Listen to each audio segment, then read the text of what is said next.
Aida Diwata at Rosman. Hindi pa. Tatakbo din sila sa 2025. Bakit? Ewan ko nga rin, wala namang alam yun. Nakapagtapos nga si Rosmar doon. Wala namang alam sa politika yun. Oo, tignan mo, panoorin mo. So tulad pa sabi ko, lahat ng bagay pwede matutunan. Hindi naman po ako magiging prangka, hindi po ako graduate po ako sa Para Eastern University. Batch 2015, section 1 po ako doon. Pilot section po talaga ako.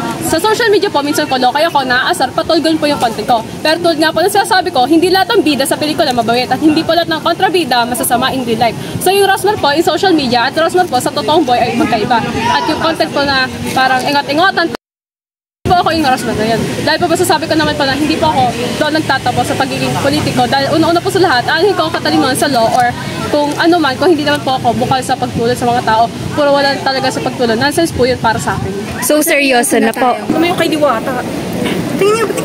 Magandang hapon po para sa atin lahat. My name is Deo Balbuena. Ang tunay ko pong pangalan at kilala po ako bilang isang Diwata Pares. Nandito po kami para mag-file ng mga COC para sa mga vendor party list. At isa po ako sa mga nominado. So maraming salamat po. Ayan ang vendor party list ay samahan po ng Maminandong Pilipino na alam ko po na maraming party list.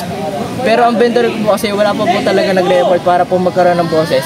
Bawat Maminandong Pilipino, kaya po nandito po kami ngayon para tumayo bilang boses ng maniniligang Pilipino. Hindi lang po sa Maynila, kundi sa buong Pilipinas po. So ang kasama ko po ngayon ay ang aming founder, chairman. Nandito po sila kasama ang Tila Maliwas, Lipana, Sir Lopez, kumakatawan ng vendor party list. So maraming salamat po sa inyo lahat. Alam mo ba tatakbo na naman doon si Robin Padilla? Bakit? Ba't siya tatakbo? Ano ba dinakbo niya last year? Senator. Ngayon, senator na naman ulit. Part ng legislative department yung gumagawa ng batas. Eh, ang tanong, kaya niya ba sumunod sa batas? Hindi ko alam yan. Kasi hindi ba, 18 years old, bago tayo pwedeng bumoto?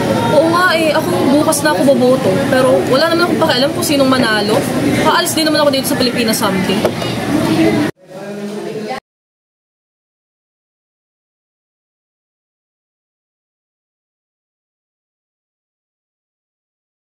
Aming dahilan, unang-una siguro gusto ko maging, hindi naman ito bago sa akin. Matagal ko na itong gusto namin gawin. Hindi pa ako senador, gano'n na nasa naabo.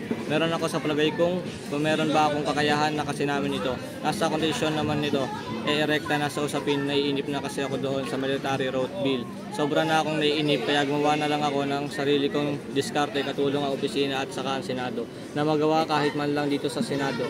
Umpisahan natin yung citizen military training, hindi lang naman sa usaping gera o kundi sa calamities. Yung mga emergency dito, ilan beses na tayong may rito. Nagkakaroon ng earthquake, konti lang para sa bihin natin sa libong empleyado, kukunti iyon, huwag para patawanin yung safety natin para sa ating lahat ito. She's wondering what clothes to wear.